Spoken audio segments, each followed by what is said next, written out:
Miseo Sesilany ny torom-tanetany amin'ny distrika ny Akazobe izay mampahazo vahana ny aretina pesta tao amin'ity distrika ity. Nanambara mahakasika izay indrindra ny solombavam-bahoaka voafidy tany an-toerana. Mahazo vahana ny aretina pesta ao amin'ny distrika ny Akazobe. Toe-javatra izay nambaran'ny solombavam-bahoaka ny Akazobe fa vokatry ny fisian'ny doro-tanety any an-toerana. Akazobe moa dia faritra mafana ary faritra be doro-tanety.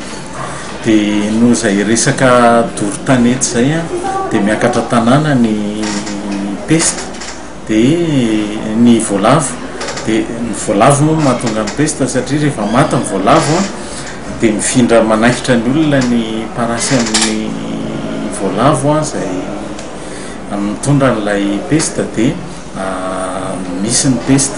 Ny andro koa moa mafana rahateo dia miakatra ihany mitohany ireo izay olona vo saingy misy ny ezaka be dia be ataon'ny tompon'andraikitra ao amin'ny SSD karakara n'ireo marary izay marary ka tonga ara-potoana ao amin'ny vovonjy na mahantso ny tompon'andraikitra dia atonon'ireo ilay tompon'andraikitra ny ara-pahasalamana dia vovonjy.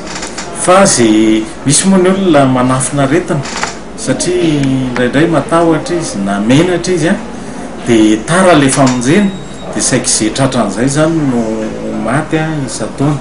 Amin'izao aloha mbola tsy dia voaraiko tsara hatramin'izao ilay isan-jato fa efa maromaro ihany ny cas izay hita tao amin'ny distrika efa maherin'ny folo fa maro ireo vovonjy zany tao anatin'izay fa nisy raina roa no somary nanansarotra araka ny tatitra nataon'ny tompon'andraikitra.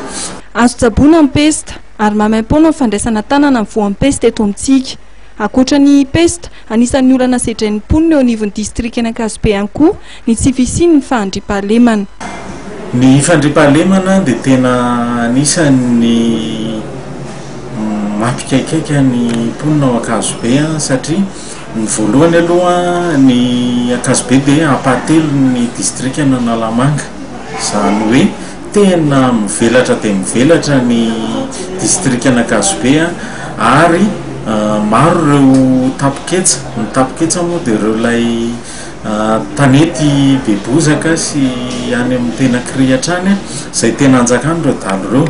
Raha ny anjakan'ny sécurité zany zao na tsy fandriam-pahalemana dia ny tapany avaratra faritra Kiangara sy ny amin'ny faritra mandeha amin'ny Andranomiady Antakavana. Izay zany no betsaka tsy fandriam-pahalemana.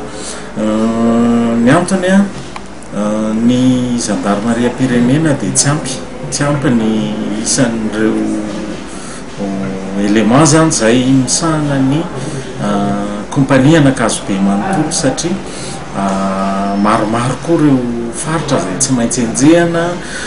Misy koa ireo manenjika ireo ilay opération any ivelany dia mihena zany ilay afaka mihodina ao anatiny ka miantso ny tompon'andraikitra ao anivon'ny fandriam-pahalemana zany mba hanampy ny isa ny mpitandro filaminana ao amin'ny distrika ny Akazobe. Arak'izany dia miantso ny tokony hampitomboana ny mpitandro filaminana any amin'ny distrika ny Akazobe ny solombavam-bahoaka Ravelona Nosy Mamitiny.